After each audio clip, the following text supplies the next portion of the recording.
जय जवान जय किसान शेतकरी बंधू भगिनींनो, सचिन राठोड केसुला ऑफिशियल यूट्यूब चॅनलमध्ये आपले सर्वांचे स्वागत आहे।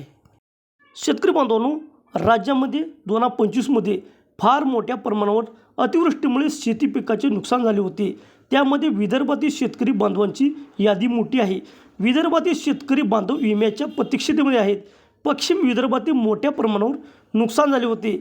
यामध्ये यवतमाळ असो, अमरावती असो, अकोला असो, बुलढाणा असो, वाशिम असो, या जिल्ह्यात पीक विमा मिळाला नाही।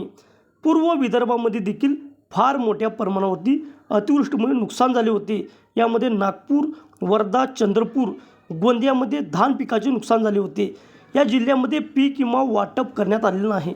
पूर्व विदर्भात आतापर्यंत 1,25,000 शेतकरी बांधवांना 70 कोटी 77 लाख रुपये अनुदान भरपाई मंजूर झाली आहे। आता आपण जिल्हावाईज याचे वितरण पाहू।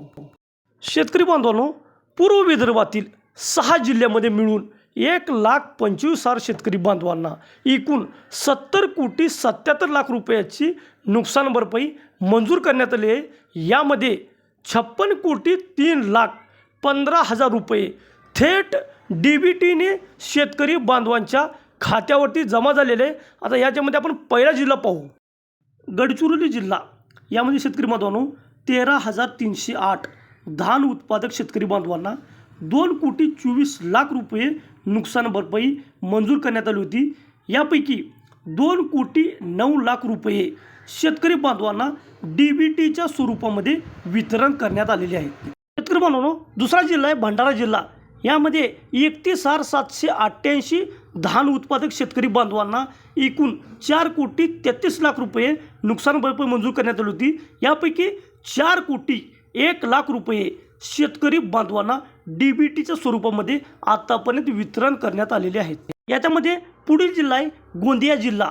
यामध्ये 50,888 धान उत्पादक शेतकरी बांधवांना 38 कोटी 55 लाख रुपये नुकसान भरपाई मंजूर करण्यात आली होती। यामध्ये 30 कोटी 55 लाख रुपये आजपर्यंत शेतकरी बांधवांना DBTच्या स्वरूपामध्ये वितरण करण्यात आले। शेतकरी बांधवांनो, मोठ्या प्रमाणावर बाधित जिल्हा वर्धा जिल्हा। या जिल्ह्यामध्ये मोठ्या प्रमाणावरती पीक विमा मिळेल अशी शक्यता आहे। तूर पिकासाठी 1,268 शेतकरी बांधवांना 17,20,000 रुपये नुकसान भरपाई मंजूर करण्यात आली होती। हे वितरण पूर्णतः बाकी आहे। शेतकरी बांधवांनो, कॅल्क्युलेशनची प्रक्रिया चालू आहे। याच्यामध्ये वाढ होण्याची शक्यता आहे। वर्धा जिल्ह्यातीलच 15,213 सोयाबीन उत्पादक शेतकरी बांधवांना 12 कोटी 15 लाख रुपये नुकसान भरपाई मंजूर झाली। त्यापैकी 9 कोटी 72 लाख रुपये शेतकरी बांधवांना DBTच्या स्वरूपामध्ये वितरण करण्यात आले। शेतकरी बांधवांनो, ह्याच्यामध्ये बी वाढ होण्याची शक्यता आहे। चंद्रपूर जिल्ह्यामध्ये 6,190 सोयाबीन उत्पादक शेतकरी बांधवांना 5 कोटी 15 लाख रुपये भरपाई मंजूर करण्यात आली होती।